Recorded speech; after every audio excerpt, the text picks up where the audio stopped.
Hello, everyone. Welcome to our fourth episode of Future of Foraging for our third season. I'm Rory. I'm going to be hosting today, but I'm delighted to also introduce, we have two great speakers who are going to be talking about aquatic foraging this week. So we have first Vivienne Foroughirad from Georgetown University, and Eleanor Caves also here. And I'd just also like to introduce Laura Grima, who's another of our co-organizers, Shivam Chitnis, another organizer. And we have a guest panelist, Rakesh Patel, who'll also join us today. Just to quickly kind of outline the structure for those who haven't joined us before. We're going to have two talks today. First, we'll have a talk from Vivienne. And that will be about 25 minutes. During the talk, if you have any questions that specifically that you'd like to ask Vivienne, you can put them in the Ask a Question box at the bottom. And then we'll have about 5 minutes after the talks that we can ask some of those questions. Then Eleanor will take over, have another 25-minute talk, followed again by 5 minutes of questions. And then we'll have sort of 20 to 30 minutes of a more broader discussion where the panel will kind of talk about some more general kind of broader overview questions about the topics of the talks and also kind of foraging in general. Again, feel free during any of that point to just put in any questions you might have. We'll try to answer as many or all of the questions during the talks. So I think that's more or less us. I can go ahead and introduce Vivienne. So Vivienne's journey into science began at Georgetown University, where she joined the Shark Bay Dolphin Project as an undergrad research assistant in 2008 during her BSc in biology, which she graduated in 2010. And in 2013, she left Georgetown to start her PhD in the Marine Science and Conservation Program at Duke University, where she was supervised by Andy Reid. And she studied both the evolution of foraging strategies in bottlenose dolphins and social systems in short-finned pilot whales. And she graduated from the PhD in 2019. Then after the PhD, she came back to Georgetown to start a postdoc position in Janet Mann's lab, where she's continued to work at the Shark Bay Dolphin Project to this day. And her interests lie at the intersection of evolutionary biology and behavioral ecology, with a particular focus on social behavior. And her work aims to understand how these phenomena can be underlying the development of ecotypes and intraspecific variation in delphinids. So, with no further ado, now, Vivienne, the mic is yours. I'll just basically remove the rest of our panel, and I'll invite you back when needed. So see you panel, and while I'm just doing that, you feel free to share your screen, Vivienne. Sounds good.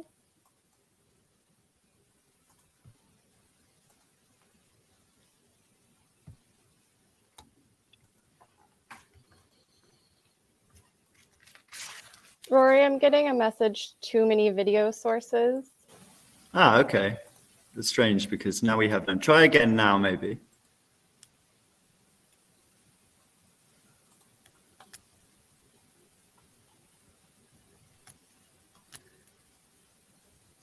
Okay, here we go. Yeah, I believe. Okay, perfect. Okay.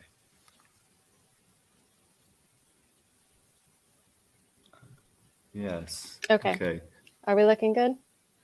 Yeah, we are. It's just, let me just see. Yeah, at the moment I see the video sources at the bottom. I'm just going to see if I can. Oh, okay. I don't know if I'm moving around the screens now. Let me try this. Okay, I think we'll go from there. Yeah, that looks good. Okay, great. Thanks so much for having me today. So I'd like to start off by thinking about the role of the niche and niche partitioning in marine systems. And so when I talk about the niche, I just mean the ecological and social environment that an organism lives in, as well as any behavioral tactics that organism uses to interact with its environment. When we think about partitioning niches, specifically within a population in this context, I'm thinking about how individual animals are using their resources differently to each other in time and space to reduce competition. And so we can think about the total niche width of the population as being the suite of foraging tactics and foraging strategies that all individuals in the population are using, and those are going to be separated into specific within individual components, perhaps. And one of the reasons we're interested in this phenomenon of niche partitioning is because it's thought to underlie sympatric speciation. This switch to different resources to reduce competition is one of the mechanisms that has been invoked to potentially explain this hard to demonstrate phenomenon. And this is commonly invoked for species like killer whales, where within a single ocean basin, we might have foraging strategies as different as hunting mammals, birds, or fish. And so I study these phenomena primarily in the Shark Bay Dolphin Research Project, which is a longitudinal study that has been ongoing since the mid-1980s. And in this field site in Western Australia, demographic, reproductive, behavioral, and ecological data has been collected on individually recognized bottlenose dolphins over the past 30 to 40 years. All the individuals can be identified in real time through natural markings on their dorsal fins. And we've also built up a large pedigree over about 5 generations now. And the majority of the animals that are alive in the study site at the moment have also been genotyped through DNA collected through tissue samples. Just to orient ourselves to the ecological landscape of Shark Bay, it's a relatively complex and productive habitats. There are large seagrass beds, there are deep open silty plains, sand flats, and some rocky channels, all within a relatively small area. And this leads to a relatively high population density of the bottlenose dolphins that live in this environment. The bottlenose dolphins there are year-round residents, and they maintain their home ranges throughout their lifetime. And both sexes are bisexually philopatric. And this is wonderful because it allows us to study the individual animal throughout their lifetimes and during all seasons. We have no migration in this population. And the individuals in this population exhibit a wide variety of foraging tactics and strategies in concordance with these individual habitats that they occupy. Now, bottlenose dolphins are a well-known, highly social species.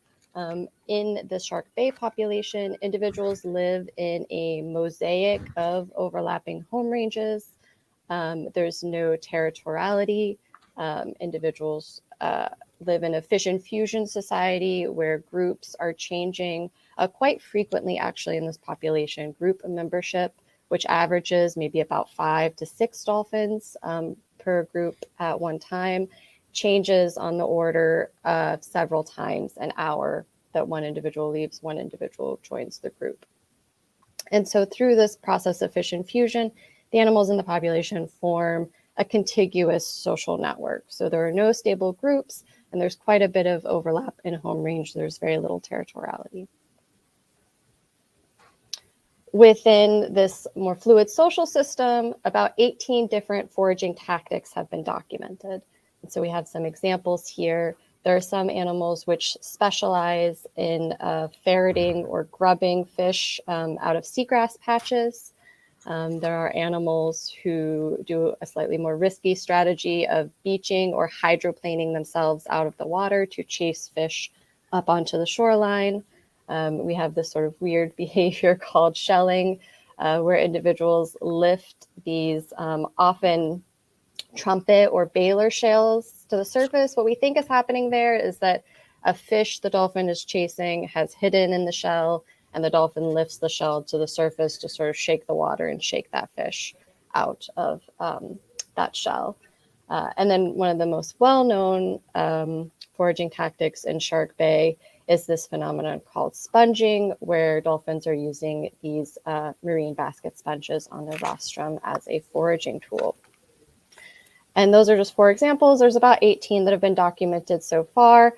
Each individual often participates in more than one tactic, but no individual exhibits all of the tactics. And so based on the proportion of each tactic that an individual uses, they typically cluster into a smaller handful of larger foraging strategies. These foraging strategies are repeatable and stable throughout the individual's lifetime. So if we measure different components of strategy, like dominant foraging tactic, the number of tactics, and the proportion of time devoted to each of several tactics, we can measure those for an individual during their period of dependency as a calf, during their juvenile period before they reach sexual maturity, and during the adult period. And those values will remain consistent within the individual across the course of the lifetime, while varying considerably between individuals. And these tactics can combine with similarly stable social metrics like time spent alone, time spent in small groups, time spent in large groups, etc., to form these clusters of behavioral syndromes. And so it differs a little bit between males and females, but females typically cluster into about 4 or 6 syndromes in the population, while males typically cluster into about 3. And of course, out of these clusters, one of the most attention-grabbing is this example of sponging, because it's one of the rare examples of marine mammal tool use. Tool use among marine mammals is rare. It's not unheard of. Sea otters are certainly famous for their tool use. They use a hammer and anvil setup to eat their mollusk prey. There are a couple more very interesting foraging behaviors exhibited by cetaceans that are perhaps borderline examples of tool use, one of which is bubble net feeding by humpback whales, where humpback whales produce curtains of bubbles that surround schools of fish, and they use those to corral the schools to be able to access higher densities of prey more easily. These Irrawaddy dolphins on the bottom here are spraying water jets, and it's not known what purpose the water jet spraying is for, but it's another potential example of tool use according to some definitions. And then bottlenose dolphins at different sites throughout the world will, similar to the bubble net foraging, create these mud ring plumes, similarly in order to corral schools of fish. However, those are a little bit more ambiguous according to most definitions of tool use. And so the sponge tool use, which we'll look at in more depth, is a little more consistent with well-accepted definitions of tool use, which require things like conditional external employment of the tool. And there are several reasons in the aquatic environment that these more clear examples of tool use are perhaps a bit rarer, harder to define. Some of them are sort of the lack of gravity in aqueous environments makes tool use less effective or needed in a lot of instances. A lot of aquatic animals spend very little time interacting with the substrate, especially in deep pelagic habitats, and that's going to cause them to lack the opportunity and materials for tools. And as we saw with examples like the humpback whale bubble net feeding and the mud plumes and the Irrawaddy jet spraying, whether the air-water medium itself can be used as a tool is always subject to some amount of controversy. In general, the streamlined shapes of aquatic animals lead them to not have hands and not be able to hold things like tools. So there are a variety of simple reasons like that. But for all of those reasons, the sponge tool use is a nice, clear example that fits many of these commonly used definitions. And so exactly what's happening here is that the dolphin is pulling up this marine basket sponge, which is itself, of course, an animal, and sort of placing it on the beak, on the rostrum, and then using it on the substrate in these relatively deep rocky channels. And so the sponge is functioning half as a glove and half as a shovel in order to help the animal ferret out this benthic prey from the seafloor. We can see in this last panel here with the red arrows, there is actually a barred sand perch hidden between these broken rocks and shells. And that's thought to be a relatively energy-dense, lipid-rich fish species that dolphins are known to consume. So this sponging behavior isn't without social consequence for the animals. It is a specialization within the larger population. So only about 4% of the population engages in this sponge tool use at all. And we've observed through many years of study that the sponging is vertically transmitted through social learning, primarily from mother to offspring. It is female biased. It is primarily females that engage in the sponge tool using behavior, though not exclusively. Some males do it as well. And in general, what's been shown time and time again is that sponging relative to other foraging strategies is relatively solitary activity. So individuals who sponge tend to have fewer affiliative relationships and have a less social central position in their social networks. And this makes sense because the sponging as a specialization tends to be a relatively time-consuming strategy. And foraging competition is largely what drives sort of fission within this fission-fusion social system. So individuals tend to forage alone or in very small groups. And in cases of high resource competition and high density, individuals tend to exhibit a lot more social selectivity. So they're more likely to avoid one another if they're in a high density, low resource scenario. And so these spongers spend a lot of time foraging overall relative to some of the other foraging strategies due to the nature of the specialization. And that makes sense why they're more solitary. Just to note, because the sharkbait dolphins are still highly social, even though they do break up to forage, what we think drives a lot of the social groupings, especially for females, is predation avoidance. So Shark Bay, as is well named, it has one of the highest densities of tiger shark populations in the world. And the majority of dolphins in the population bear scars from prior unsuccessful shark attacks. We think the predation risk is especially consequential for especially neonates and young calves, and consequently for adult females as they attempt to protect their calves from predation. And one line of evidence for this is this interaction, this nice crossover effect that we get between age and sex when we look at the probability of shark bite scars in the population. So juvenile males and females tend to have about the same rate of shark bite scars, but male risk of shark attack actually appears to decrease very slightly once they reach sexual maturity, and female probability of, and in this case, this is just non-lethal shark attacks, seems to grow substantially after sexual maturity when the female begins producing calves. And then the other aspect here, just to mention, is that there is no known cooperative foraging.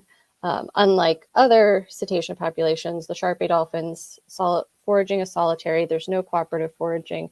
And so there are various different social benefits to grouping like this predation, but the foraging itself isn't going to be one of them. So we have this trade-off for spongers with this time spent in social groups, with this access to a novel foraging niche. So some of the evidence that we have that the sponging behavior is indeed unveiling a new foraging niche for the dolphins is that traditionally dolphins are going to use their echolocation abilities to detect fish in the water column, primarily through being able to differentiate the air-water difference between the swim bladder, that gas pocket that's helping the fish control its buoyancy, and the surrounding tissue and water. And most of the prey that we've observed the spongers to be eating are these benthic fish who spend most of their time buried in the substrate, who tend to lack swim bladders at a disproportionate rate to dolphin prey overall. And some other more recent research has shown that fatty acid profiles also differ significantly between dolphins using sponges and dolphins using other foraging methods in the same habitat. So proximately, these tactics are maintained through social learning from mother to offspring, both in terms of inheritance of this specific channel habitat, that's where the sponges grow and where the sponges are used by the dolphins as a foraging tactic. So mother-offspring similarity in terms of proportion of habitat use, you can see it varies widely between mother-offspring pairs, but is very consistent within a matriline. And similarly, the amount of time sponge foraging is also maintained, likely through a maternal effect. That is much stronger for females than it is for males.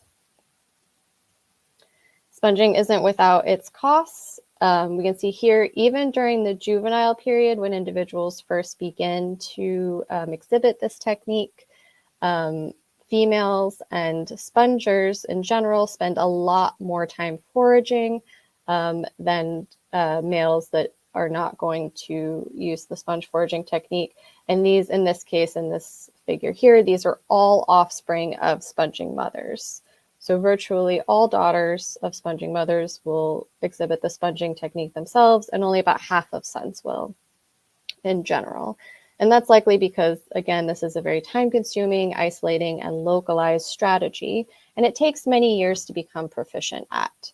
So these dolphins are using often multiple sponges per day, and so they're spending a lot of time searching for and obtaining these tools.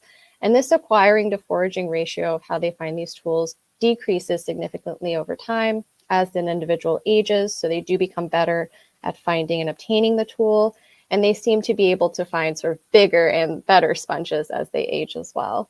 So the amount of time that they're able to use each individual sponge for also increases as they age.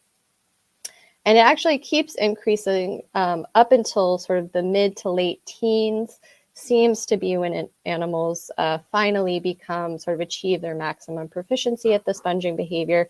And for females, at least, this correlates quite nicely with when they begin to have a much higher probability of having a nursing calf and having those increased energetic demands. However, I have to note that for males, out of about 70 or so documented paternities that we have currently in our data set, none have been assigned to a sponging male.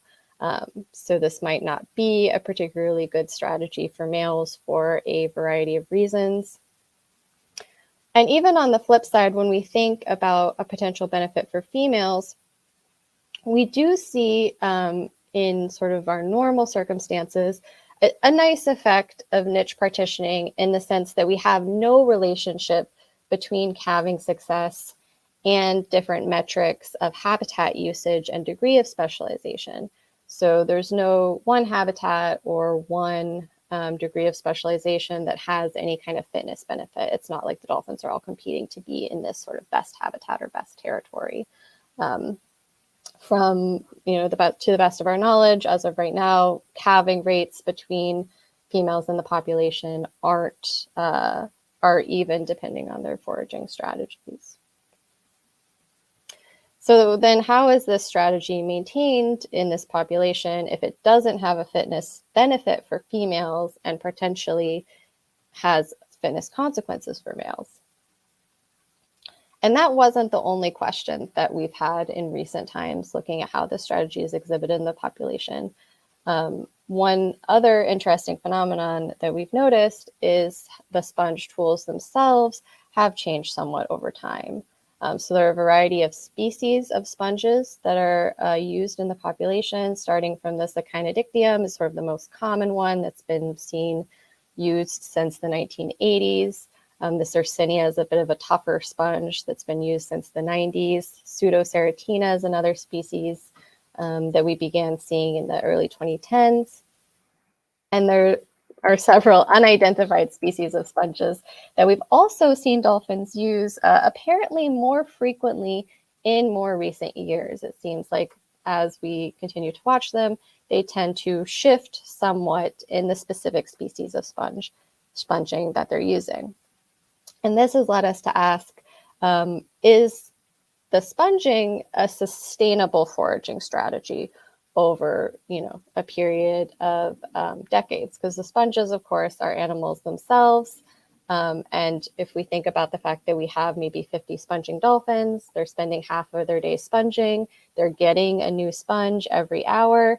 Even if we have quite a large population of sponges, we, have estimated from underwater transects that there are maybe up to, 1 to 2 million sponges in this localized area in the channels of Eastern Shark Bay. The sponges take several years to grow. And while they can regenerate, they're unlikely to reattach if the whole sponge has been lifted off of the substrate, as it is typically done for this tool use behavior. So we thought perhaps maybe we were seeing these new species of sponges increasingly used because the good sponges essentially were just running out. And so the first thing I thought of when we started to notice this phenomenon was maybe we have sort of a predator-prey type of situation happening here, this consumptive situation happening, even though the dolphins aren't eating the sponges necessarily. And so I tried to throw some of the data that we had into just a simple Lacca-Volterra model to think about how we might expect the proportion of individuals using spongers, of the population of spongers, to change over time in occurrence to how they were using these sponges. And indeed, we saw that if we might expect with this rate of usage and this amount of spongers to, in about 15 years, decrease from our current population of about 50 spongers to about 10 spongers. And indeed, when we looked at sponging rates, this pattern did appear to be supported over the last 15 or so years of the project. We saw decreases in the amount of sponging we were seeing as we surveyed the channel habitats, and in the proportion of known spongers actually using the sponges when we saw them, even though we didn't see any specific decrease in or increase in mortality of the spongers. So it wasn't that individual spongers were dying, they just seemed to be behaviorally switching away from this specific tactic. But to back up a bit, we can think about, what else happened in our field site during the past 15 years. And one other notable aspect of Shark Bay is that it's home to one of the largest seagrass banks in the world, the Worrell Seagrass Bank. And in about 2011, it was hit by one of the most severe marine heat waves on record, where temperatures were about 4 degrees Celsius higher than normal for that summer season. And this coincided with some flooding in the local Worrell Delta that created a lot of sediment in the water. And this had devastating effects for these seagrass banks. And so various areas of the study site suffered 25 to 40% losses of seagrass density in different areas. And this seagrass die-off was sustained for about a decade. And so, of course, now we want to think about our seagrass specialist dolphins. What happened to them during this period? Did they switch to other foraging tactics? Did they change their home range? Did they move to other areas? And when we first examined this, essentially we found no change. Individuals didn't increase their home range size before and after the heat wave. And they actually spent more time foraging in seagrass beds. They increased their seagrass selection ratio relative to other available habitats more after the heat wave than they had done before. And so our putative explanation for this is that rather than switching their foraging strategy, they essentially doubled down. And perhaps because foraging became less efficient in these deteriorated seagrass beds, they then had to devote more time to their already well-established foraging strategy. And this did have demonstrable consequences for them. So the calf survival probability to weaning, which is about age 3, that significantly decreased after the heat wave relative to before for these seagrass specialists. And you can see here in this particular study, this was even exhibited when some of these dolphins were being provisioned in addition to their sort of natural wild foraging strategy. And so this was a little bit surprising at first, but it made sense when we thought more about how these associations between habitat and matriline, are vertically transmitted through social learning, have persisted across generations, and can form these cultural traditions. So we have our habitats on one side, and we have on the other side an interpolation of our genetic data in the population. And so we can see that we have fine-scale genetic structuring in accordance with these different habitats that's been built through this phenomenon of social learning and of the preceding cultural traditions that are established. So if we think back to our spongers, not only do they spend a lot of time alone, but when they do socialize, they tend to socialize primarily in these clusters or cliques with other spongers and maintain that foraging strategy as a cultural transition through that association with their social network metrics as well. So thinking back to the spongers and the seagrass die-off, how did they fare after the heat wave? And we saw some evidence right away that unlike our seagrass foragers that we saw earlier, they tended to fare much better. So they had lower decreases in adult survival. They had better adult survival than other dolphins after the heat wave, and better calf survival as well. So better adult survival and better reproductive success.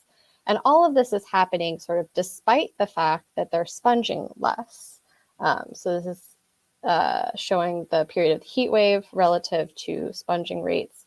And we can see they continue to decrease sponging rates following the heat wave, even though they maintain this higher level of survival and reproductive success. So instead, what we appear to have here is a phenomenon similar to the sort of classic scenario that we've seen with sea otter translocations in the past, where they've taken populations from a high density area to a low density area and looked at the change in population niche width. And the high density, high competition sea otters classically had all these individually specific foraging strategies. And then when they were translocated to the low density area where that competition pressure was removed, then they would exhibit a more generalized strategy that was more consistent between individuals in the population. And that seems to be perhaps what is happening here with the spongers, is that we have this relaxed competition, which relaxes the pressure for specialization. And so because we were seeing these better survival phenomenons in the dolphin, we also went back to look at overall longevity patterns. And indeed, even though we had no reproductive differences, when we were able to finally, after 30 or 40 years, begin to look at the lifespan of individual dolphins, we've started to see evidence that spongers do indeed have higher longevity than their non-sponging counterparts. And this is good news, both for spongers in general, and especially for those male spongers that I mentioned earlier, because if they are living longer, male reproductive success tends to happen much later in life than female reproductive success. So maybe those males who haven't successfully sired offspring yet still have that possibility of getting there if they're living longer than their non-sponging counterparts. And so just to summarize, in Shark Bay, we have this phenomenon of niche partitioning that's maintained by maternal effects, and it's likely facilitating the coexistence of these multiple ecotypes, these multiple foraging strategies and social strategies within the population.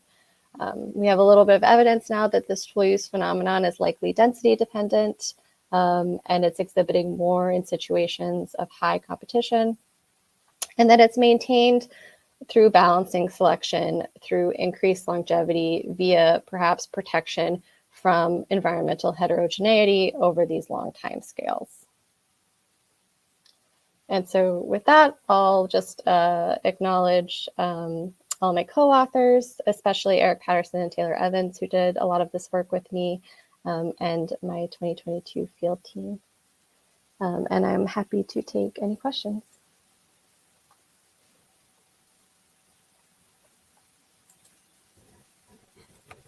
Thanks a lot, Vivienne. That was absolutely fascinating.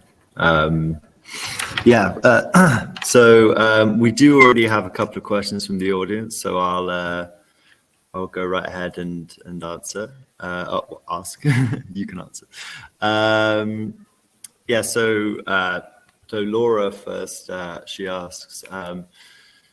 Sorry if I missed this, but I was wondering how the different foraging behaviors were identified or classified. Similarly, is there automatic classification of dolphins by fins? You mentioned this is how they are identified. Sure. So starting with the second part of the question in terms of automatic classification, yes, in recent years, we have started to use some AI computer vision matching on the dorsal fins. And that it's still a mix. It's still human and computer in terms of identification. That works really well in the lab once we've taken the photos back and, taken them from the camera onto the computer. A lot of the tissue sample collection and the behavioral observations we do in the field still require real-time identification on the boat. And so that's still all done by humans at this point. So that's where we are with that. In terms of the foraging type classification, it's all based on behavioral observations of different prey handling behaviors, different diving behaviors, and various different behaviors associated with each foraging tactic. Can I actually just add then a follow up? So just out of curiosity, so I mean, is the general kind of monitoring protocol, you just kind of, is there a structure to it? Do you just go out on the boats and just look for the dolphins and see what they're doing? Or, that's largely true. The exact protocol has varied year to year over the course of the project. But generally, yes, we're going out on the boat. We do occasionally, we run very specific transects where we survey a predefined area again and again over the course of time. A lot of the surveying has been opportunistic based, and so areas are surveyed based on weather conditions. Tides are a big factor. And we're looking for a group, and we're, as soon as we find a group, we're just classifying their identities, the environmental variables, and their predominant behavior. And then we'll often move on to a focal follow on an individual animal, depending on the identity of the members in the group and whether one of them has been pre-selected based on current research projects. Okay. Yeah. Well, it sounds a lot of fun. We have a couple more. I'll just maybe have time to ask one now. So this is from Aditya. Are there specific physical features, for example, the shape of the rostrum, that differ between dolphins that sponge and ones that don't? I would be interested to know if there are any other neural intellectual correlates. I imagine those would be hard or impossible to test. But possibly the correlation with social status. It's a great question. As far as we know, no, there's no, we do have genotypes for the majority of the individual, and there's no genetic effect of sponging that we can separate out from this maternal behavioral effect. And one line of evidence we have for that is this difference between siblings. So often between sons and daughters born to the same mother. So they obviously have similar genetics, and dolphins in Shark Bay are also monomorphic. Males and females are the exact same size, and one might sponge and one won't. So that's another line of evidence that we have that there's likely not a genetic effect underlying it. And in accordance with that, there's probably little physical or physiological effect as well. Okay. Wow. Makes me want to study dolphins. Great. So I think we will probably have to move on for now. And we have more questions, but maybe we can answer. I can ask them in the general, the larger discussion. I'm just waiting on Shivam, who would be introducing Eleanor. But for now, I will I'll also invite Eleanor onto screen. And at the same time, Vivienne, if it's okay, I'll remove you from the screen for now, but I'll introduce you back in a second. Well, after the talk. Okay. So Eleanor, I'm just inviting you on now. Hopefully Shivan will also join us.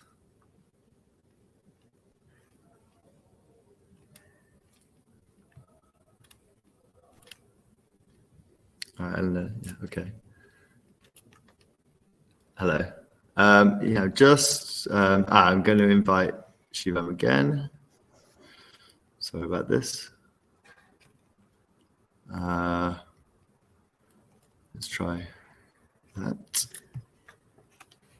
Can you hear me all right? Sorry for the delay. Great. Yes. Yeah, reading you loud and clear. And now we have Shivam, so I'll take it away, Shivam. Awesome. Yeah, hearing you fine. Eleanor received her BA in biology from Pomona College in Sherman and her MPhil in zoology at the University of Cambridge. And her interest in the interspecies interactions between cleaner shrimp and client fish began as a graduate student at Duke University, where she overlapped with Vivienne. And in her graduate work with Dr. Johnson, she studied the visual ability of cleaner shrimp from the point of view of conspecific signaling before starting her postdoctoral work also at Duke on categorical perception in zebra finches. Eleanor was a Mary Sklodowska-Curie Research Fellow at the University of Exeter before moving to the University of California, Santa Barbara, where she has continued her work on shrimp and fish interactions. And I think what makes work from her group unique is that they combine the study of the communication signal with how these communication signals are perceived by the animal. And I think that's really exciting, and that's what she'll be telling us about today. Cool. Thanks, Shivam. Okay, let me try sharing my screen, and Thanks. One of you can stay on and confirm verbally that it's working, since I don't think I can see any of you when. Yes. Yeah, I'll do that. I'll be here. Yes. Can you hear me okay now? Okay. So Shivan, I will just remove you again. Okay, so now you should be seeing my whole screen. Or like just the talk, not my notes. Yes, we can see it. All right. Yeah, no, just Great. Well, thank you all the slides, yes. so much for the invitation to share Brilliant. with you today. Yeah, I'm going to tell you about some work that I started during my dissertation, and I'm back to it now as I get my own lab started at the University of California, Santa Barbara. So let's just dive right in. Okay, so what is a cleaner shrimp? Well, here's one at the center of this black circle. This is the Caribbean species Ancylomenes pedersoni. And I think I'm here today because cleaner shrimp have a relatively unusual foraging strategy. So they live at a set location, which we call a cleaning station. And then fish, which we call clients, come to the station, pose in the substrate nearby, and then allow the cleaner to hop on and pick off ectoparasites and dead skin. And the cleaner is consuming these materials. And in species like Ancylomenes pedersoni, which are considered obligate cleaners, this is where they get the majority of their nutrition. Now, one thing that's really intriguing about this interaction is that it's a potentially risky foraging strategy. We see that about half, and sometimes far more than half, visits from client fish are by species of fish that can and regularly do eat crustaceans, which raises the question of why doesn't the client eat the cleaner, right? How does this actually work as a foraging strategy for the cleaner? Well, one hypothesis is that visual signals have evolved, which identify cleaners as beneficial partners rather than food items, and clients as seeking cleaning rather than a meal. My specialty is indeed in visual physiology, visual perception, so I'm really interested in this question: how do cleaners and clients visually perceive one another? And that's what we're going to talk about today. So I'll start with cleaner shrimp visual capabilities, a little bit about how we've measured vision in several species of cleaner shrimp. I'll tell you what we know about client fish vision, which is actually very well studied. And then we'll apply those measures of visual capability to some observations of interactions in nature to think about how these parties might signal to each other and come to cooperate instead of antagonize one another. And then lastly, as long as there's time, I'll just tell you one last little vignette about a different species of cleaner shrimp with a slightly different foraging strategy. Okay, so let's start with those visual capabilities. Often the first thing we think of when we think about vision is color vision, or what we call spectral sensitivity.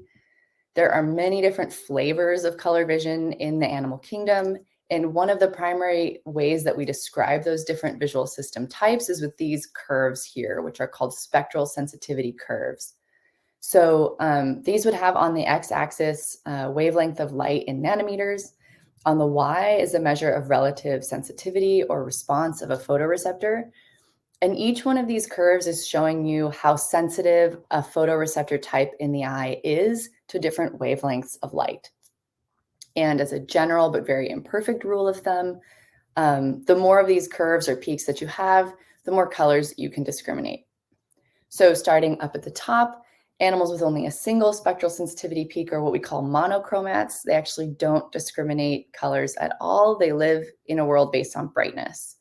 You need at least two spectral sensitivity curves or peaks, like my dog Lux or this decapod shrimp, to see color at all. And then trichromacy is the style of vision that we have, along with a number of other species. Tetrachromacy, which is usually the addition of ultraviolet sensitivity, is very common as well in birds, reptiles, and many fish. And then many invertebrates, and in fact a few fish, have slightly more complicated visual systems like pentachromacy in butterflies and some fish, and dodecachromacy or whatever in mantis shrimp, but we're not going to worry about anything that complicated today. So I used a method called electroretinography, which is an electrophysiological technique to generate these curves in 3 different species of cleaner shrimp. I did this in collaboration with Tammy Frank, who is at Nova Southeast University. And we did this in 3 species of cleaners. So we picked Lysmata amboinensis, Ancylomenes pedersoni, and Urocaridella antembrunii. And we picked these species because they are all representative members of 3 different genera in which cleaner shrimp are found. They're from different geographic regions. They actually have different social group lifestyles, ranging from pairs to small groups to swarms. So we thought measuring vision in these 3 species would maximize our chances of capturing what we were certain was going to be like really interesting variation in their color vision capability. And instead, in all 3 species, what we found was data that looked like this. So if you remember back to the previous slide, if you have only a single spectral sensitivity peak, you are a monochromat or cannot discriminate color. Now, this was a very surprising result to me at the time. I did this in the first year of my PhD, and I thought, these are really colorful animals. They live on colorful coral reefs, and they interact with reef fish, which are sort of our textbook example of something colorful, and yet they can't see that at all.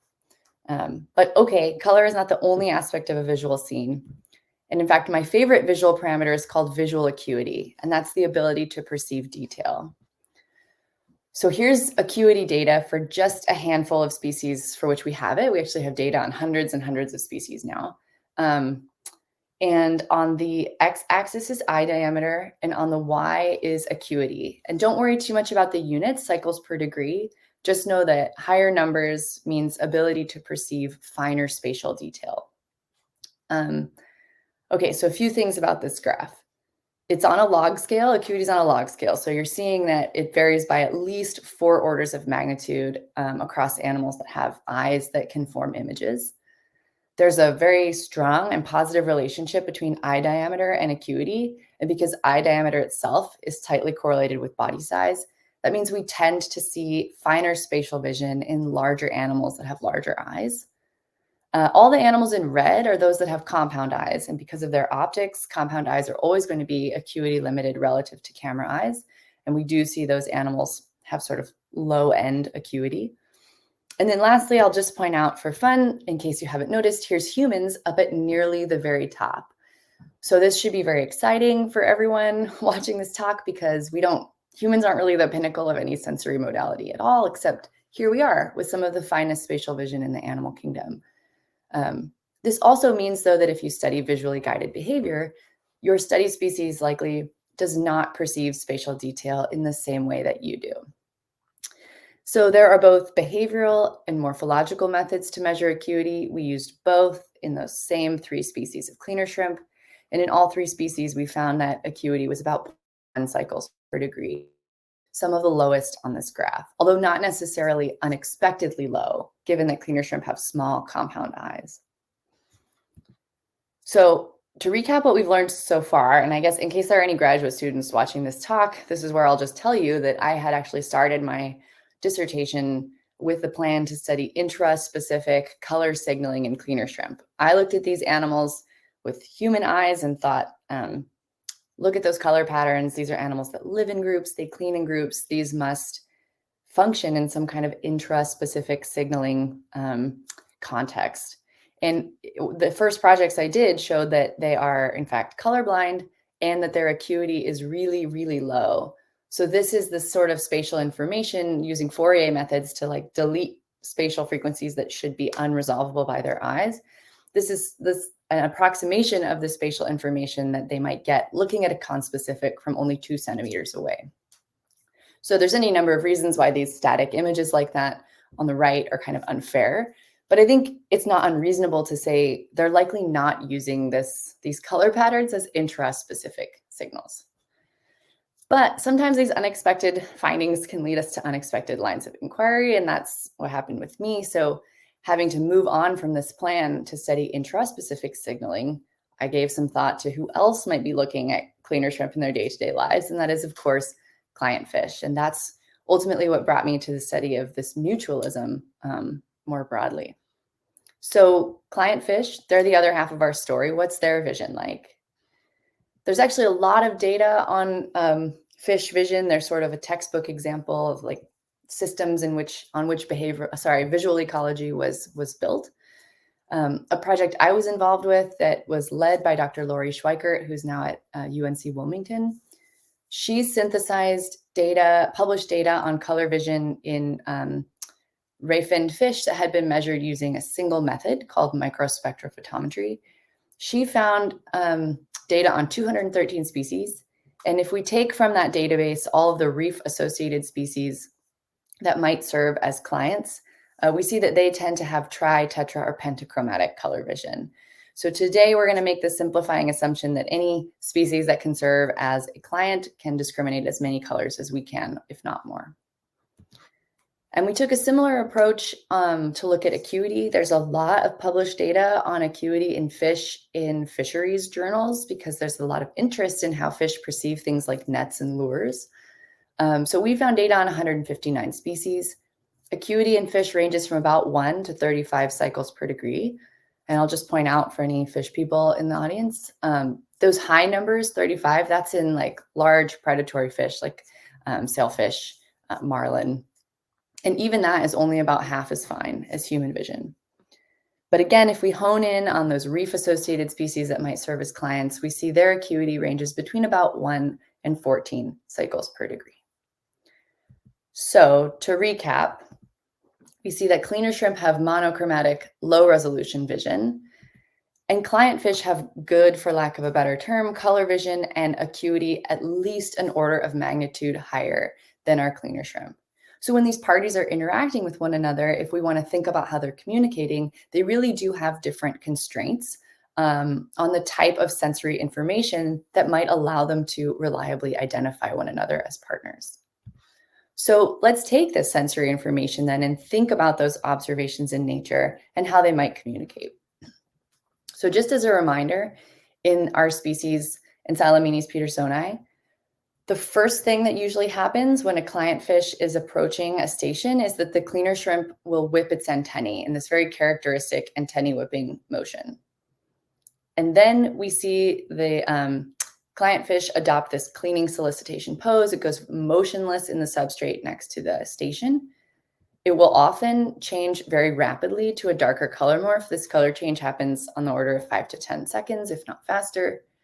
And then we see cleaning occurring, and cleaning can last anywhere from a couple of minutes, like a few seconds to a few minutes.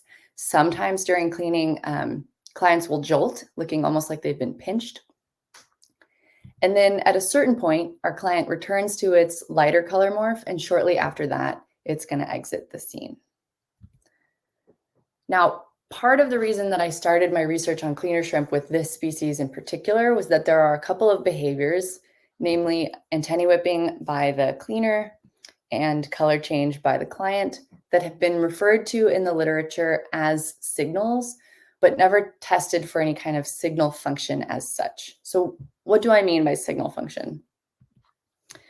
Well, for any behaviorists watching this talk, you may or may not know that the definition of what is or is not a signal and classifying certain behaviors as signal or not can be kind of hotly debated depending on what trait you're looking at.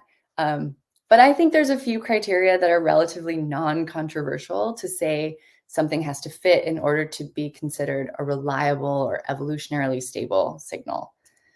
So first and foremost, a signal must predict a state change in the receiver, by which I mean it has to be followed by a reliable receiver response, because if no one is ever responding to your signal, you'll stop sending it and the system will break down.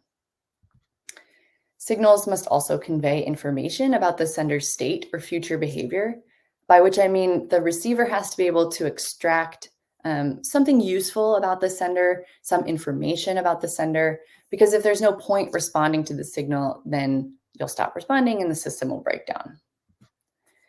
And we also know that on average, the outcome of a signaling interaction must benefit both sender and receiver, because if the outcome were consistently negative for one party or another, that party would stop participating and the system would break down. So these are criteria that come from a relatively long history of both theoretical and empirical work. And to these, I would add a fourth, because I am a sensory biologist, that signals must be perceptible by the receiver. And this is something that behaviorists, I think we don't explicitly account for as often as we should, given what we know about the huge diversity of animal sensory capabilities. So it's really worth asking, is that thing that I think is really flashy and exciting actually a signal? And if so, how is it actually perceived by the relevant receiver in nature? Okay, so we can use these criteria to make some predictions about our behaviors of interest. So let's start with antennae whipping. So if antennae whipping is a signal, we predict that it should be followed by a reliable receiver response. Specifically, that clients that view antennae whipping adopt that cleaning solicitation pose. We also predict that antennae whipping should convey information about the sender's state or future behavior, specifically that cleaners that antennae whip do then go on to clean. And also that the outcome of antennae whipping should be something that benefits both sender and receiver, in this case, cleaning. And lastly, that antennae whipping needs to be perceptible by the huge range of reef fish species that can serve as clients. And I'll just say this is really no mean challenge given the huge array of sensory capabilities that we see in fish. Having a signal that's visible, that's conspicuous to everyone is no simple task. Today, we'll make the simplifying assumption that cleaning does in fact benefit both sender and receiver. Of course, it's more complicated than that, and there's a lot of interesting work about mutualisms now showing that the outcome is relatively context dependent. But today we'll say that cleaning is in fact beneficial for everyone. Okay, so to test these predictions, we went to Curacao, we deployed GoPro cameras at cleaning stations, we recorded 133 hours of footage at 8 cleaning stations, and then in that footage, we had 199 interactions between 10 species of clients and 18 individual shrimp. And what we had for each of those interactions then was a sequence of behaviors that occur as cleaners are interacting with clients. And one way that you can analyze sequences like that is using a network analysis approach. Now, undoubtedly, some of you are very familiar with networks. We just saw some social networks in Vivienne's talk. But for anyone who's not familiar, and because I'm using a slightly different type of network than a social network, I'll just walk you through their components. So first and foremost, in a behavioral network, you have these network vertices. These are the behaviors in our data set. So we have cleaner behaviors in yellow, client behaviors in blue, and the size of the vertex is scaled to represent the number of times we observed a given behavior in a given data set. And then in between your network vertices, you have these transitional probabilities. So this is the probability that once a behavioral sequence is in a given state, the next behavior in the sequence is this or that. right? So as an example, all of our behavioral sequences begin when the client enters the camera's field of view, at which point there's a 70% probability that the next behavior in the sequence is antennae whipping by the shrimp, and a 29% probability that the next behavior in the sequence is posing by the client. You'll notice those do not add to 100, and that's because I'm only going to show you statistically significant transitions today. So other things could happen after the client entered the camera's field of view. They just didn't happen frequently enough to be statistically significant. So we can look at these networks to examine how antennae whipping affects behavior and thus may or may not fulfill our criteria. Right, so here's a behavioral network that we built with all of the interactions in our data set where we observed antennae whipping. And we can see that indeed it does predict the client fish's behavior, in that antennae whipping is followed by client posing 80% of the time. And in fact, the only significant transition away from antennae whipping is to posing by the client. Our behavioral sequences also show us that antennae whipping predicts the cleaner's future behavior, in that 80% of cleaners that whip their antennae do then go on to clean through some pathway or another. And then for that last criterion, the perceptibility, I don't have time in this talk to go into the color vision aspects of this signal, but please ask if you're interested in the general follow-up, because that's something we're working on now. But at least in terms of acuity, some modeling we've done shows that even to the lowest known acuity in a reef fish, these signals should be resolvable from a distance of about 30 centimeters. So even for the lowest known acuity in a reef fish, these antennae, which really are quite small, quite fine, should be resolvable. Now, interestingly, that distance, 30 centimeters, that's not super far. So that suggests that these are not like waving clients down from across the reef, but rather serving some sort of close-up information transfer signaling function. And some undergraduates in my lab, Mia Ball and Kara Chatterton, have been working on this, trying to understand what is it about cleaners that clients can learn from signals? What is the information content? So they started by annotating a much larger data set of interactions recorded in Honduras and Curacao, where they had about 1,500 interactions in their data set. And what they found was that whether or not the likelihood that a cleaner shrimp antennae whips to a given client increases as a function of time since they last cleaned, which they sort of interpreted as indicating maybe that as cleaner shrimp get hungrier, they are more likely to antennae whip. So Mia has been following this up this year with some behavioral trials in the lab where she's manipulating the hunger level of cleaner shrimp to be either hungry or satiated. And she has indeed found, now this is just in the lab, so we don't have real, client fish. We just have a visual stimulus, a cutout of a fish. But even just to a visual stimulus of a fish, she has found that they are more likely, they're more likely to antennae whip when hungry versus satiated. And similarly, they're even more likely to try to clean our fish cutout when they're hungry than when they're satiated. So it could be that this is indeed a signal of hunger level that benefits clients to know, because the hungrier a cleaner is, the more likely it is to actually forage on them. Okay, so we've seen then that antennae whipping does predict posing by the client.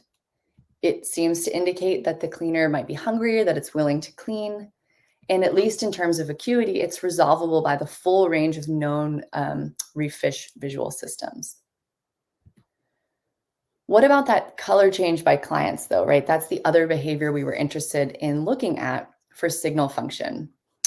So we did the same network analysis approach, but instead of walking you through all those networks again, I'm just going to summarize for you that we found there are basically two pathways by which cleaning can occur. So in the first one, which is what I just told you about, the client arrives, the cleaner usually whips its antennae, the client then poses, and then cleaning occurs. And we do see clients' color change in this pathway just at various points in time. But about 20%, and I say about because now we have these larger data sets from more sites across the Caribbean, and sometimes actually it's up to 50% of the time that clients arrive, cleaners don't whip their antennae.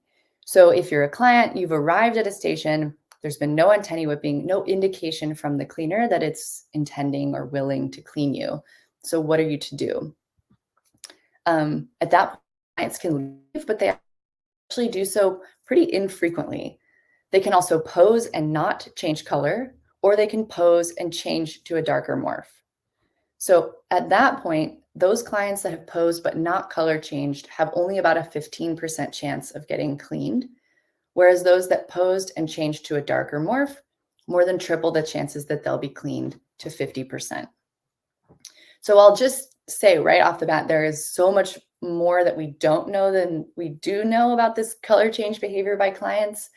But this is consistent with a potential hypothesis that this is a signal indicative of that clients can send to elicit cleaning in the case that a cleaner has not already signaled first.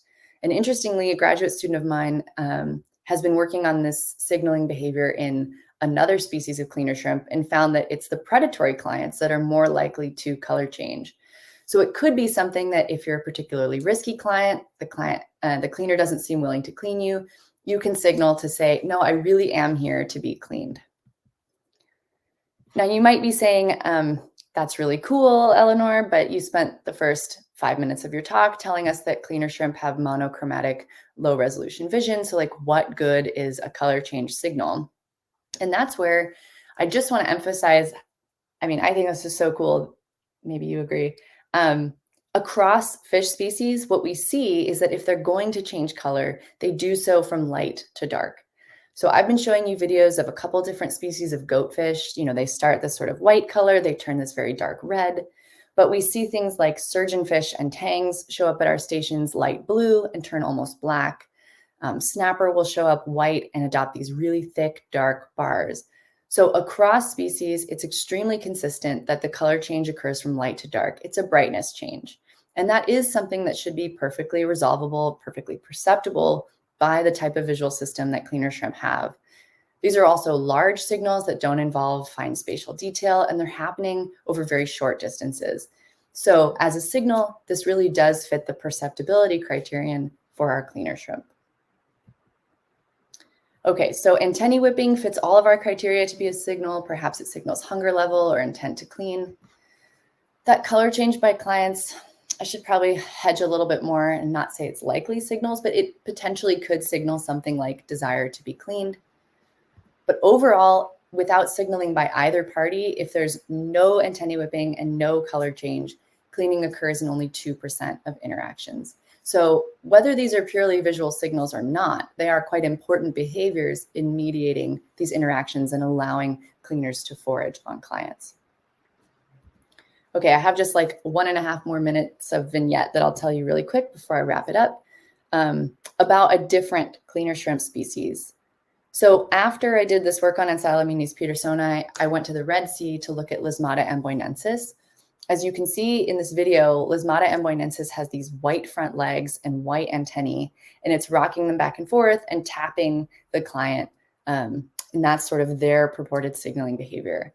So I teamed up with Catherine Chen, who was an undergraduate at Duke at the time, and we found evidence that as opposed to this being a signal of hunger level, it might be a signal of species ID. And the reason we think that is because if you make different networks for interactions with predatory clients and non-predatory clients, so basically those that we know include crustaceans at least this size in their diet, and those that really can't, things like algivores, scrapers, sand sifters, and so on. You see some key differences in these networks. So first, that leg rocking, antennae tapping behavior is only occurring in the presence of predatory clients. They really are not doing this to non-predators. They're also cleaning predatory clients in a much lower proportion of interactions. Only about 1/4 of predatory clients that show up at a station get cleaned, as opposed to basically 60% of non-predatory clients. And then following from that, there's this direct, significant connection between client pose and client exit for predatory, but not non-predatory clients. So I think this is a cool result in the context of foraging because this is, again, a risky strategy. But what we're seeing is that this species has this pattern of behavioral adjustment, which suggests that they're strategically mitigating the risks of interacting with certain clients. Importantly, when clients are high-risk potential predators, cleaners are cleaning them less often, and they're also signaling to them like crazy, implying that maybe this is a signal of identity as a cleaner that's especially important to clearly display if a client could eat you. So these are the two species we've been working on in detail so far, but there are perhaps dozens of cleaner species around the globe. And I think this system has a lot of power as a comparative, in which to do comparative analyses, comparative behavioral work, looking at the diversity of signals across species, the evolution of signals and signal form, and the sensory biology by which partners that could potentially be predator and prey actually come to cooperate. And with that, I will wrap it up and just say thank you to people and funding sources and you for watching. Thanks. Thank you again. That was also amazing. Yeah, I think we've got quite a few questions, so I'm going to crack straight on with it. 1 second, and while I do that, I'm also going to invite the rest back. Okay. Sure. Just bear with a second. Okay, we should get our friends back on screen. Where are they all? Okay. Right. Oh yeah, I need to find Vivienne. Sorry about that. Okay, I think that's everyone. Yeah, so I will just crack on with the questions. One was from Charlotte Rocha. She says, do we know if there are any animals that have evolved to mimic the whipping antennae movements to avoid predation by client fish? This seems like a great strategy to be ignored. That's a great question. We don't know that yet in cleaner shrimp, although perhaps the person asking this question, they may know that is the case with, there are also fish cleaners. So cleaning has evolved at least twice in fish among the wrasses and the gobies. And cleaner fish display a very consistent phenotype around the globe. There's this black lateral stripe that's convergently evolved in all cleaner fish. And there are aggressive mimics. In this case, it's not just protection from predators. It's actually an aggressive mimic that like mimics a cleaner, and then clients come and pose, and then they eat healthy tissue off of the client. So with cleaner shrimp, I think there are a few species that's possible. There's a species in the Caribbean that looks an awful lot like our cleaner, but almost never cleans. And my question is like, how do I actually classify it as a mimic or not functionally? I'm not sure how to test that, but I would love any ideas. Also, sorry, my fan is freaking out. Just so that's not making too much noise. Okay. It's not too bad, yeah. I have a quick follow-up then. So do you also have it sometimes where cleaners will also sometimes bite the clients, like true cleaners? Do they ever also cheat a little bit? So we know that's the case with cleaner fish. Again, like there's a pretty well-studied conflict of interest between cleaner fish and their clients. Fish would rather eat mucus. Clients would rather they eat the parasites. Again, like we don't know if that's the case in cleaner shrimp. In part, I'm just not sure cleaner shrimp have the capability to like take a bite out of a client that's significant enough to qualify as cheating. But we certainly see clients jolt sometimes looking like they've been pinched, which is potentially indicative of cheating. But we don't really know. I'd love to do some like gut content analysis and see how much fish is in there as opposed to parasite. Right. I'm just seeing if there's anything we can quickly ask again from the audience, or I'm thinking maybe we move on to the group discussion for now, and maybe I can feed in some of these questions because we've just got about 15 I'll minutes mute left. so that my fan isn't too annoying, and yeah, when I perhaps. I'll unmute. Sorry. Okay. Yes. So wait, I was told that we have a question here also from. Okay. Yeah. Okay. So actually, yeah, we have one question from Sasha, who spoke last week. I believe that's Sasha. I will just say this one, because it's kind of interesting. Yeah. So he said, interesting stuff. Do you see similar putative, this is to Eleanor, sorry, do you see similar putative signaling interactions with the cleaner fish species, I guess that is, like wrasse and their clients? Signaling interactions with the cleaner fish, like wrasse and their clients. Hi, Sasha. So I'm not totally sure I understand the question. So are they signaling also to cleaner fish? Is that the question?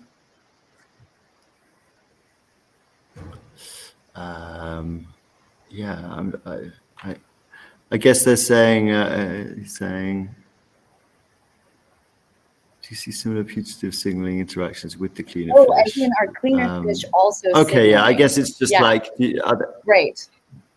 Yeah, So yeah. Is it see, similar in there's cleaner these fish? stereotypic behaviors that cleaner fish do. So they're, at least cleaner wrasse, their system's a little bit different because as opposed to having a benthic cleaning station, they're living in the water column. And they do these like dances that are thought to be their signaling behavior to client fish. They like, I don't even know how to describe it. They kind of like jerk up and down in the water column really quickly. And that's thought to be the signal that cleaner wrasse send to advertise cleaning services. Yeah. Right. Yeah, very interesting. So sometimes, well, we tend to have the tradition that if we have a guest panelist, they're welcome to ask the first question. I don't know if Ricky, you have any questions? Yeah, I could ask a question. Eleanor, that was a great talk. I'm wondering about other sensory modalities. So for instance, do you think like the lateral line of fish could detect mechanosensory information? And also, I guess with the antennual, I guess antennuals are also moving, not just the antennae. Do you think that's them chemically sensing what fish are around? The other sensory modalities question. Well, so it's like something I would love to work on, but I haven't yet because like vision is my specialty, but I absolutely don't think these are like purely visually mediated interactions. So we have done some work showing that, because as you say, so in decapod crustaceans, right, this antennae whipping motion is often associated with olfactory sensation because they have olfactory sensors. So they might just be smelling the water. And we have shown in the lab that a purely visual stimulus will elicit antennae whipping and also interaction with a stimulus, like to try to clean it. So olfactory signals are not necessary for this. So I don't think it's purely olfactory sensing, but when you think about like where or how might this signal have originated, that's a good bet, right? That it's associated with smelling if a client is there, and now clients have learned to associate that with about to be cleaned. The lateral line question is also great. And one thing I'd really like to do is sort of like a fluorescent dye tracking or something of just like cleaners in a tank, dye the water, get them to antennae whip and see like how far does that propagate? Because I think this is something that I always get asked, especially by people who work on fish. They remind me like the lateral line is really extraordinarily sensitive and it might be able to sense antennae whipping because it's at pretty close ranges. So the answer is I don't know anything about other sensory modalities in the system yet, but we'll get there. We have a previous talk on olfactory foraging in this. In case you're interested, you can dig it up on YouTube. I believe Laura is somewhere in the dark there, but sorry, I'm running a mouse at the moment, so I had to switch all the lights off, and I'm half. But I had a question for both of you actually, and also because you both work on species under the sea. But the other thing that kind of I think sort of united your talks in my mind at least was this foraging as an interaction with either objects or other, like conspicuous or other species, for example. And I'm kind of curious about what both or either of you think about that kind of process in comparison to more sort of passive foraging, which doesn't involve like other species or other tools, whether you think that these are sort of comparable at all? Like, I mean, I can't help but think a little bit in terms of the cognitive sense. I don't know if we want to talk about it in those words, but I'm just kind of curious about whether you think that these are very different kinds of processes. If there are other species under the sea that don't, for example, engage in these kinds of processes, whether, what sort of, how you might kind of frame that sort of way of thinking. It's a very broad question, I guess, but it was the one thing, again, that to me stuck out about both of your talks, I guess, in comparison to some of the other like above land foraging that we've spoken about in other episodes, which don't necessarily have that aspect of sort of like closed loop interaction that, again, I find really interesting about both of your talks.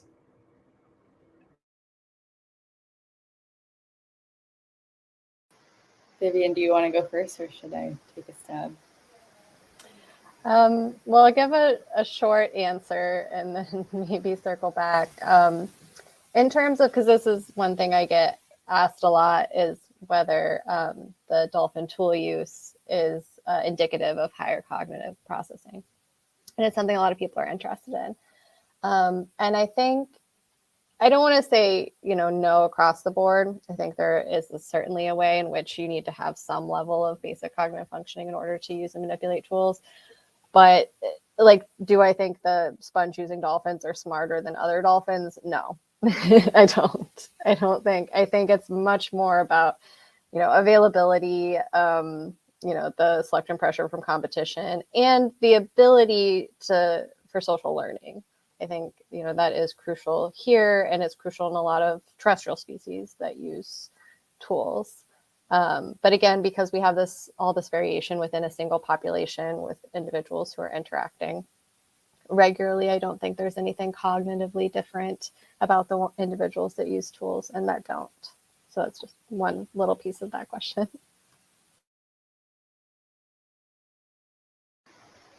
Yeah, so I also can only answer like part of that question, and I don't know, maybe this is roundabout, but I have been trying to do thinking about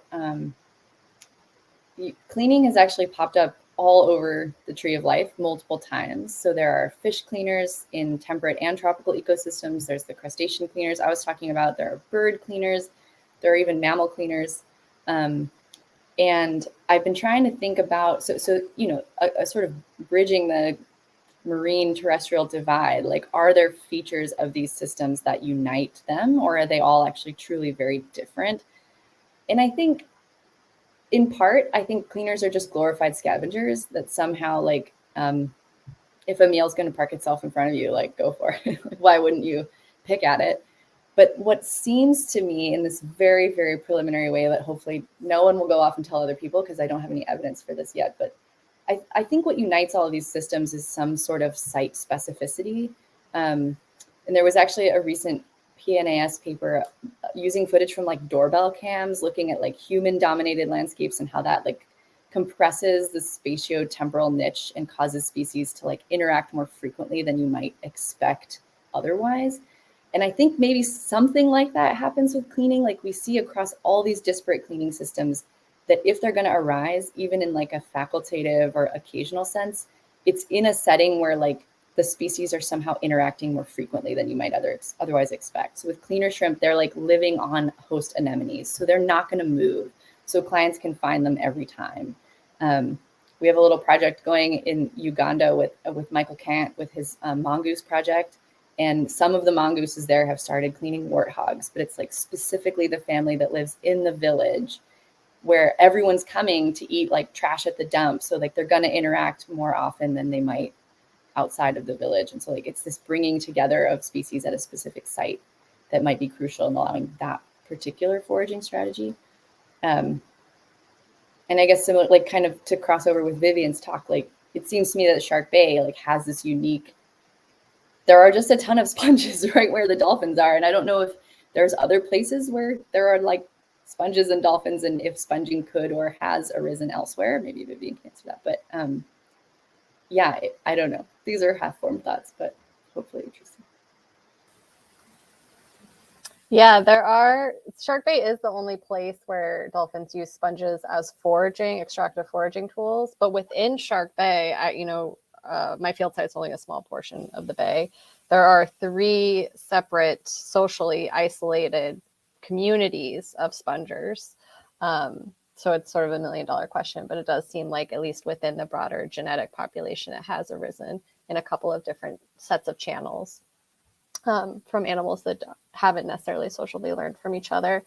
And humpback dolphins also use sponges, but they seem to use them as part of a socio-sexual display in Northern Australia. So it seems like that difference is just cultural, probably.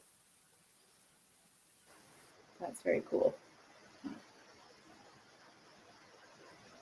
Yeah, really interesting stuff. I don't know if any of the other panelists have another question.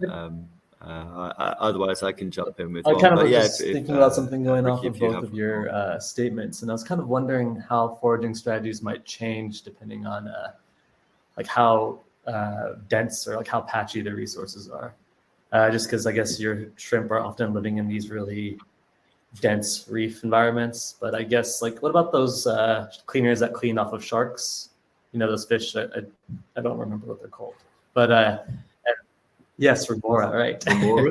And I guess the dolphins too. Like if you're going to be in more open ocean areas where you're foraging, how are these strategies changed? Do you know anything about this? Well, so I don't know a ton about remoras, but my impression generally is that on the cleaner side of things, when resources are scarce, resources being parasites or like number of available clients, what we really do see is that it can kind of just switch and be less of a mutualism and more of a parasitism. And I think that's how the foraging strategy changes, is it's no longer beneficial to everyone.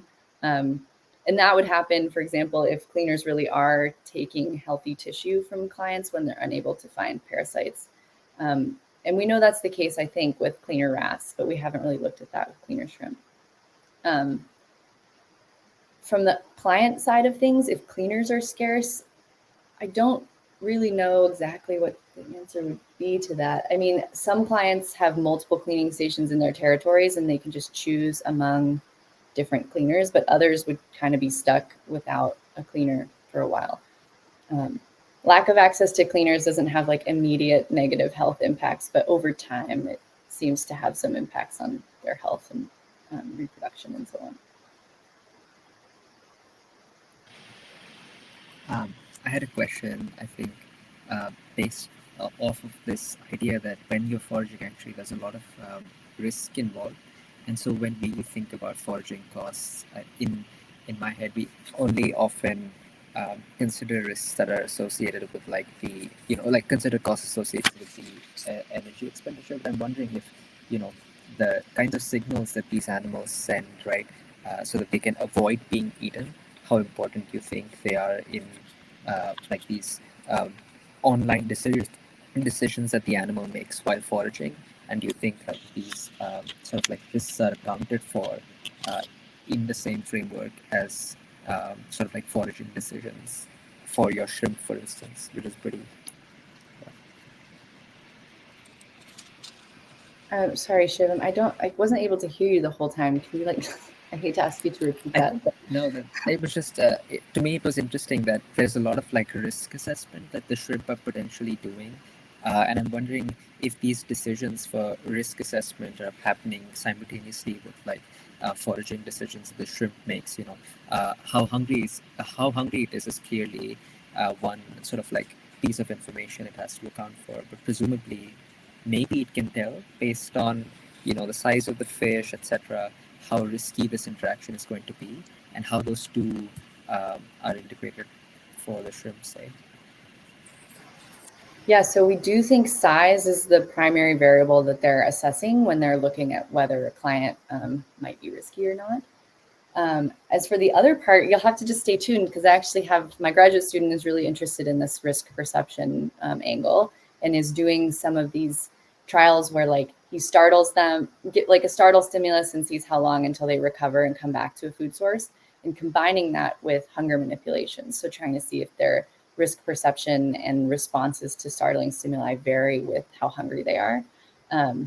So it's a great question. And so far, what I can tell you is that there's a lot of individual variation in how they respond to the risky stimulus, and it correlates largely with size, which itself correlates with sex. So in this species of cleaner shrimp, it's the females are all the big ones. Males stay really small. And the females do most of the cleaning and most of the signaling and seem a lot less perturbed by risky stimuli.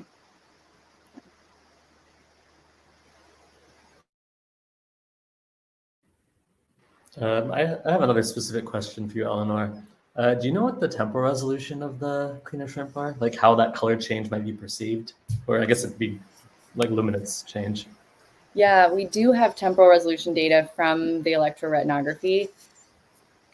I'm not remembering it off the top of my head, but I do remember that it's like pretty normal for like a diurnal crustacean. It's not anything very exciting, but it also would, I think, be perfectly there. It's not super slow or anything. They should be able to perceive the color change as it's happening.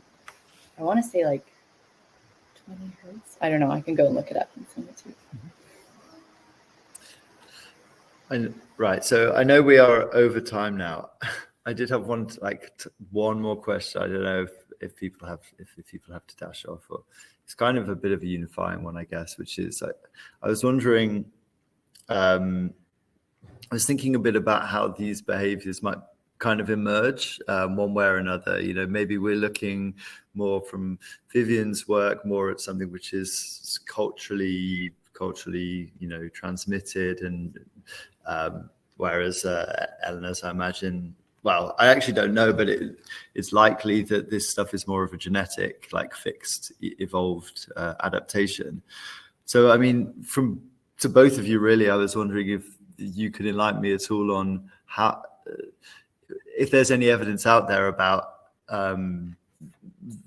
almost like catching the process of these kind of strategies emerging as we view them. So, for example, Vivienne. I can imagine with dolphins, like how much do you have instances much of them kind of innovating, you know, experimenting with stuff, evidence that they might be kind of coming up with new strategies? And similarly, Eleanor, I don't know if, from your perspective, maybe is there evidence of species that might be halfway towards evolving to become cleaners or something like that? Yeah, I don't know if you can vibe off that at all. Sure. So this is just going to be my own personal speculation. I think a lot of these tool using behaviors or different foraging innovations, similar to like the, you know, shelling behavior, which we have also seen change in frequency over time, I think they likely arise in a social signaling context before becoming used in foraging. And I think that's because that's the situation where novelty is valuable. And we do occasionally see non-sponging dolphins pick up sponges and just sort of like hold them in their teeth and like swim around with them a little bit without ever actually using them as a tool.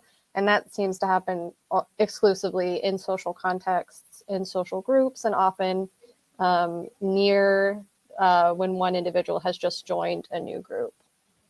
And like I mentioned earlier, some other species of humpback dolphins use those sponges, again, in that sort of sexual display context, presumably.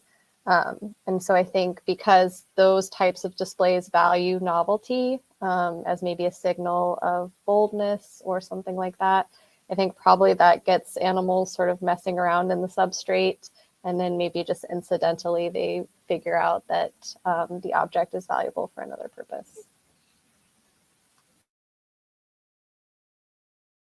Yeah, so there are species that are sort of facultative cleaners. They clean, like they don't rely on cleaning for as much of their nutrition. And whether or not those are like evolutionary steps on the pathway to cleaning or like a completely different phenomenon isn't really well studied. In cleaner fish, we do know that in the obligate cleaners, there are like morphological adaptations in their mouth parts and so on that like specialize them for cleaning. So I think by the time you get to be like a specialized cleaner, there are a number of features that like really adapt you for that as your foraging strategy. As far as like how it arises, I would love to know. I mean, I think in cleaner shrimp, it's probably genetically controlled. But with the client side of things, I think it's potentially more complicated in that there are these like tantalizing, like anecdotal papers from like the 40s where people were like, I raised a grouper from fry in a tank and then I dropped a cleaner shrimp in 10 years later and it just posed and knew what to do. It's like, but really, like no one's ever, that's all we know. Like no one's followed this up with a controlled study. But that sort of implies that like recognition of cleaners might be genetically controlled. But in terms of how they, dozens of species on every reef know like where cleaning stations are located and what to do when they get there. And that to me, that can't be genetically controlled because the location of cleaning stations is changing. So are they learning where they are? And if so, can they learn by watching any other fish go get cleaned? Or does it have to be a conspecific? Like, these are questions we don't have the answer to. But if anyone wants to work on it, send me an email because there's a lot of unanswered questions and I need a postdoc. So there's my pitch. I'm sure you'll feel that soon enough. It's really cool work from both of you. Yeah. So thank you. Yeah. I think that will probably be all we have time for today. So first of all, yeah, thanks so much to Eleanor and Vivienne for 2 amazing talks and some really nice discussion. Also to the panelists, especially Ricky for joining us. And yeah, that just leaves me to say goodbye. Thanks again, everyone who joined. And finally, that we do have our next episode coming up next week. Same time next week, Tuesday, the 25th of April, we'll be looking at human foraging with talks from Matthew Apps and Aaron Bornstein. So yeah, hope to see some of you there. And thanks, everyone. Have a nice rest of your Tuesday. Bye. Thank you so much for having us. Thanks again. Yep, thank you. Bye. Our pleasure. Bye. Ciao. Bye.